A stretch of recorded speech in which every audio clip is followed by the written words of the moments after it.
Mesdames, Messieurs, chers concitoyens, c'est dans de bien particulières circonstances que se déroule cette année encore la présentation des vœux 2022 aux Antrégois.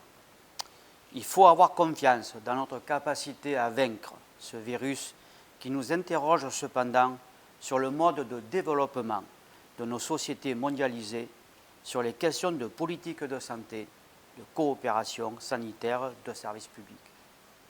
À notre modeste niveau, nos efforts en matière de santé sur notre territoire depuis quelques années sont considérables.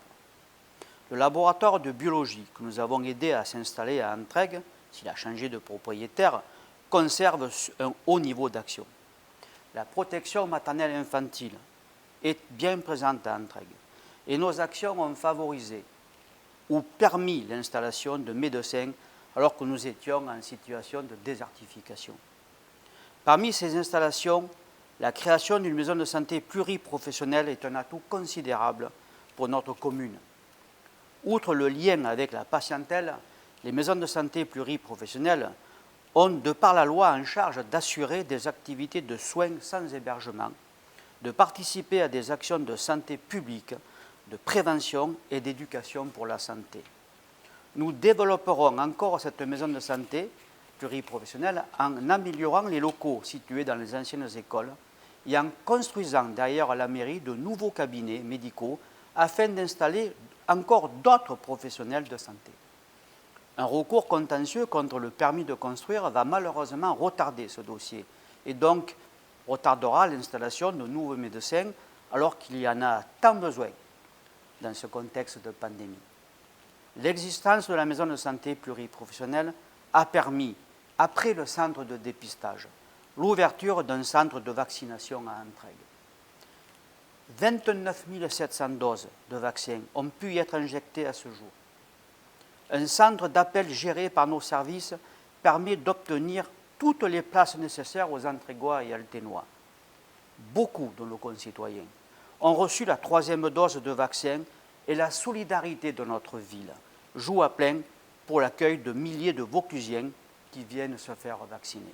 Je remercie les professionnels de santé, les bénévoles qui assurent l'accueil sans discontinuer depuis 9 mois et qui sont au front pour lutter pied à pied contre ce virus. La police municipale collabore à l'action du centre de vaccination et je les remercie également. Je salue également aussi les agents municipaux qui sont en première ligne pour le service public municipal et ils sont au rendez-vous pour soutenir nos concitoyens.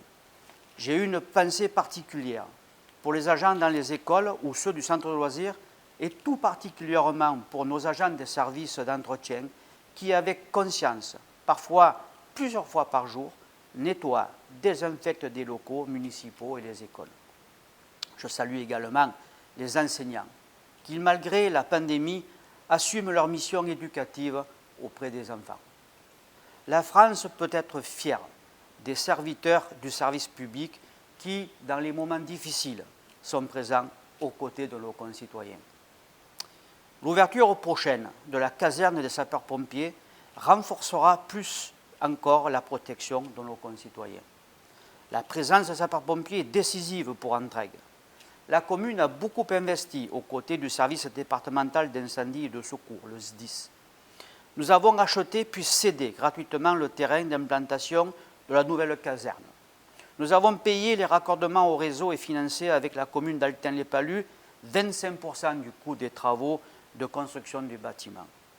Je salue les pompiers d'Entraigues et d'Altin qui fusionneront dans cette nouvelle caserne. La crise sanitaire nous éprouve. Depuis le printemps, elle a été révélatrice de nos dépendances et rappelle l'exigence de souveraineté pour les biens essentiels. Elle confirme que notre pays a besoin d'industries qui sont parties de France pour aller dans les pays à bas coût. C'est un véritable drame que l'abandon de nos usines en France, la révolution industrielle mariée à la révolution environnementale aurait permis la création de millions d'emplois qualifiés. Il faut aller vers ça. La révolution industrielle et la révolution environnementale sont communes et vont permettre effectivement de passer une nouvelle époque dans une industrie nouvelle et novatrice. Le génie humain est largement capable de relever ce défi d'une industrie totalement décarbonée. Cela exige d'autres critères, mettant en avant la production de biens utiles, des personnels qualifiés et convenablement rémunérés, la réduction massive de CO2 et non le seul profit immédiat au cœur de cette logique. La crise sanitaire nous dit clairement qu'il faut rompre avec les politiques court-termistes qui, depuis des années, ferment les lits dans les hôpitaux, ferment les bureaux de poste, suppriment la sécurité de proximité en réduisant le nombre de gendarmes. Nous demandons clairement et avec insistance que la brigade d'Entraigues retrouve le nombre de 9 gendarmes, comme c'était le cas il y a quelques années. Dans les hôpitaux, s'il y a risque de saturation avec la pandémie, il est vrai que c'est parce que trop de gens encore ne se vaccinent pas.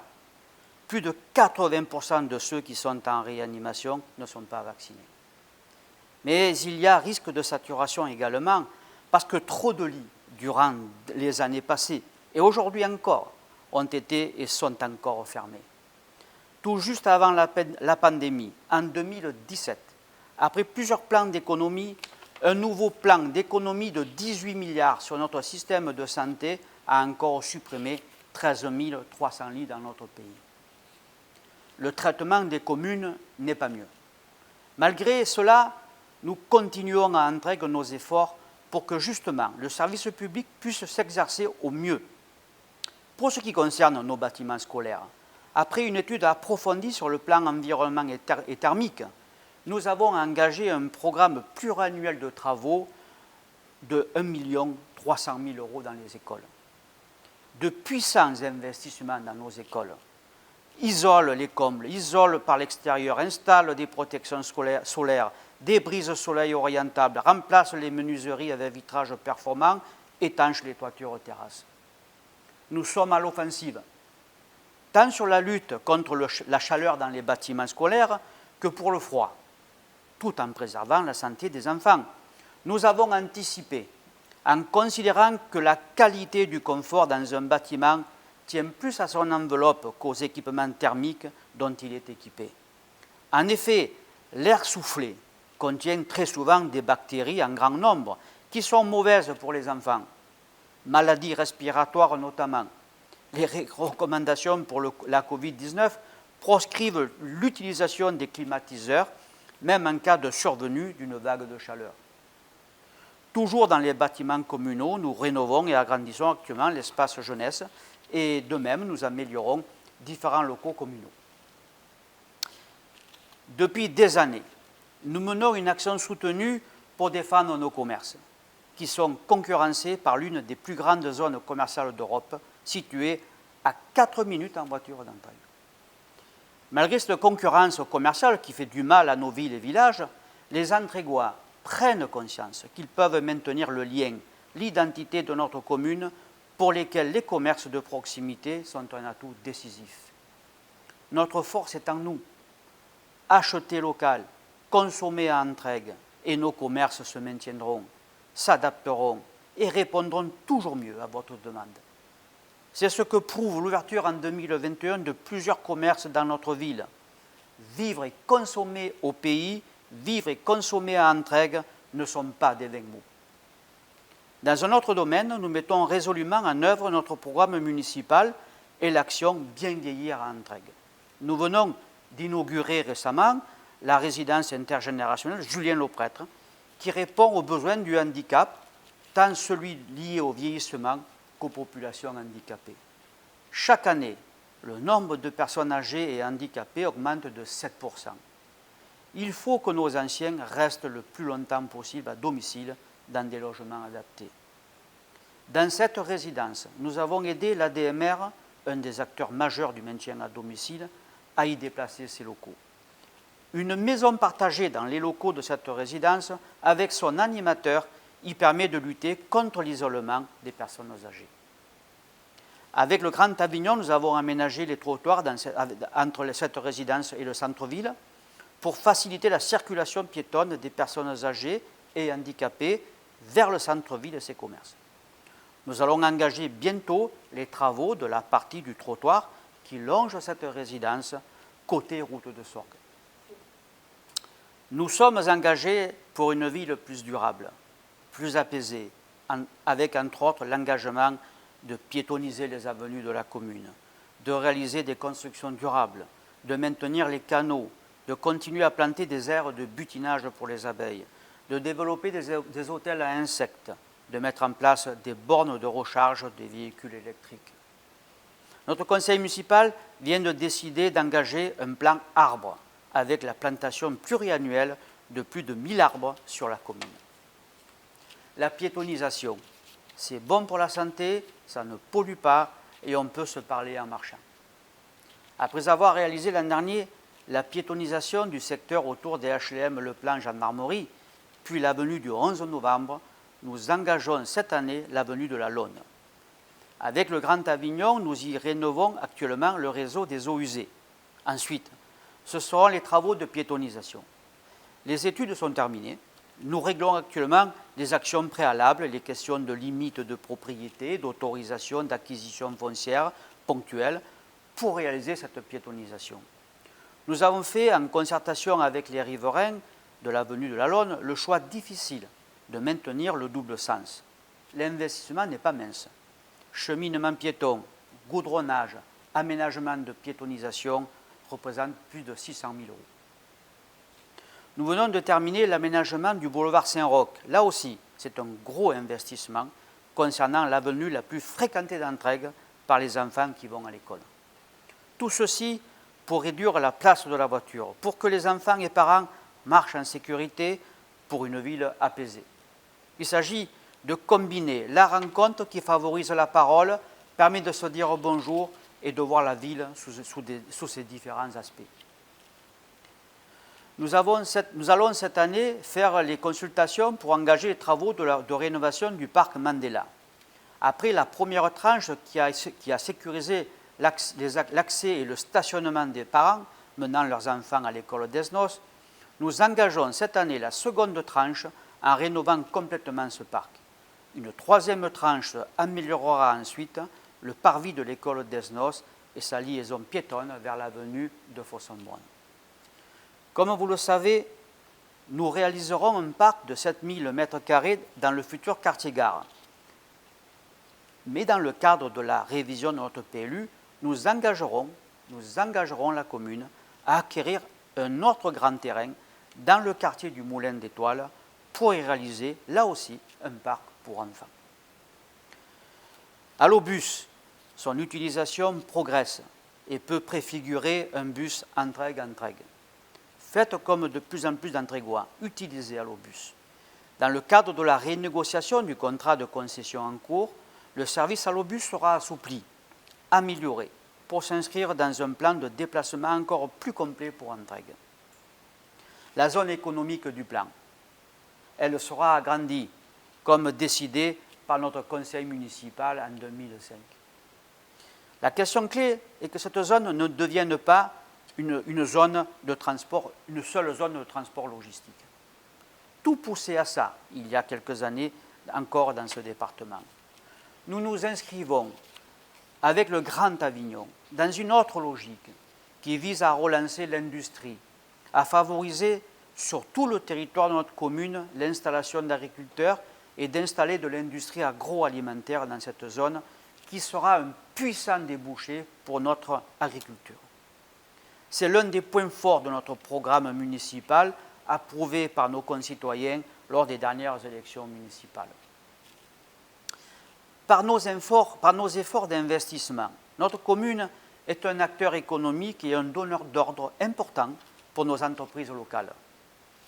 Nous agirons tout au long du mandat pour investir sans qu'il y ait de hausse des impôts locaux, sans qu'il n'y ait de hausse de la taxe d'enlèvement des ordures ménagères, sans qu'il y ait de hausse du prix de l'eau, sans qu'il y ait de hausse du prix du ticket de repas dans les cantines pour les enfants scolarisés en école maternelle et primaire de la commune. Comparé à Entraigues, on paie moins cher, parfois beaucoup moins cher qu'ailleurs. Monsieur le curé a dit récemment dans ses vœux, dans son message pastoral, que la religion est amour et non haine. Haine dont le terreau est un monde d'injustice qui explose. Sachons que les 10% les plus riches dans le monde détiennent près de 80% de la richesse mondiale. A l'inverse, les 50% les plus pauvres n'en possèdent que 2%. C'est cela qui fait le nid des barbares.